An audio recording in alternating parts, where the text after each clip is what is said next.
Apparently, nobody nowadays has time. Well, I got a little time. We are here in the rural town of Kwakwa and Puta de Chaba, and we are staying on a property owned by a very lovely couple that have utilized this space very well. They have got a little section, piece that's usually smaller than a lot of people's lawns, that they have used to grow some amazing produce and vegetables, and every square meter of this place has been used to their absolute benefit, and they are producing some amazing vegetables, and we would just like to show you around and what they are growing.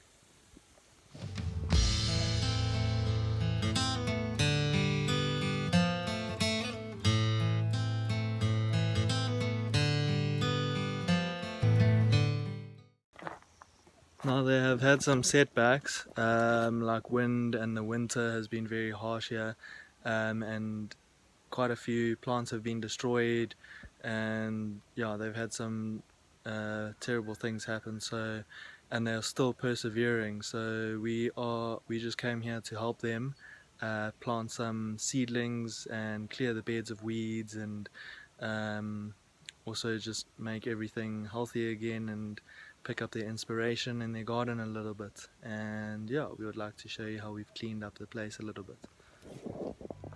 Jump on my shoulders and maybe we'll survive.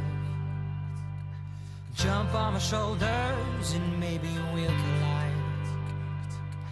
Jump on my shoulders and maybe we'll survive. Jump on my shoulders and maybe we'll collide. Jump on my shoulders and maybe we'll survive. Now, as you can see, this is an average size property, and they have got absolutely no grass lawns growing. They have used all the space to their advantage and are benefiting with some amazing produce.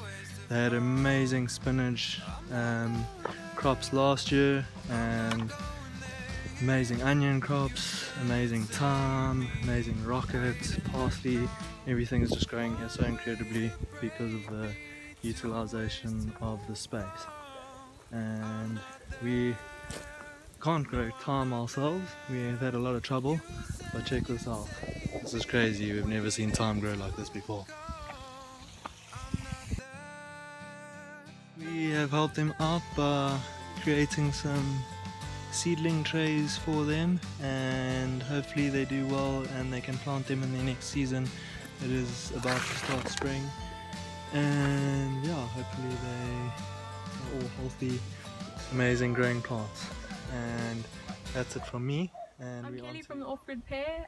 This is Vida. We've been working with her and Hamid in their lovely garden space for the last few days. Vida is a permaculture minded person, herbalist, yoga teacher almost, very interesting lady. Vida, can you tell me about your goals and intentions for this garden space? Sure. It's been wonderful having Kelly and Bruce here. It's been wonderful meeting you in person as well. So Hamid and I started this garden. The garden was originally a hydroponics setup. Hamid was doing hydroponics in schools, and this was kind of his testing ground. And after a couple of storms, some of the infrastructure was blown away, so we started this sort of more permaculture-minded garden where we used a combination of hugelkultur and mulching and companion planting, and it's basically a research space for us. We also we try to grow as much of our food as possible.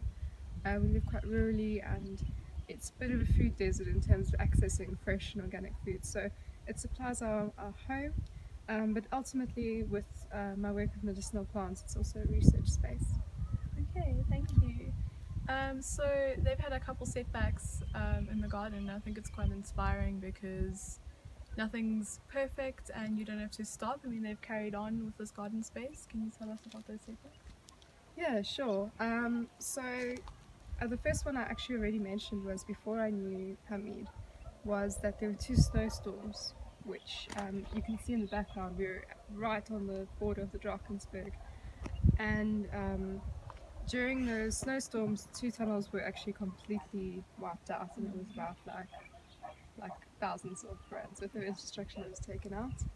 And since then, Hamid then changed this into a sort of soil garden, and we had our first winter crop, which was amazing. We had incredibly mild winters last year, and being the first year, I think the soil was really rejuvenated. We put a lot of work in, we put a lot of compost in, and we had like great big broccolis and all that.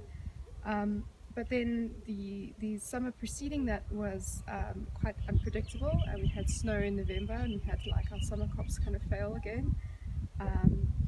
And then we had a very, very harsh winter this year, and also at the same time we got married and we got a bit pulled away from the garden and we got more involved in our other business.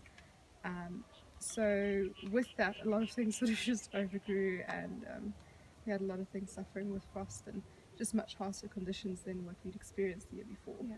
So we weren't quite ready for it, but it's been a great learning curve. It's been a great tool, in that this is a completely different climate to what I'm used to gardening in, and yeah, it's been a great way of sort of feeling into nature and reading nature a bit more, instead of expecting everything to be the same every year. Yeah.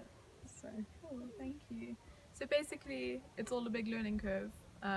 Listen to your garden, work with your soil, it's very important. Yeah, tomorrow we leave, we go to Clarence at like 7 in the morning. It's been really great working here and meeting these lovely people. That's it.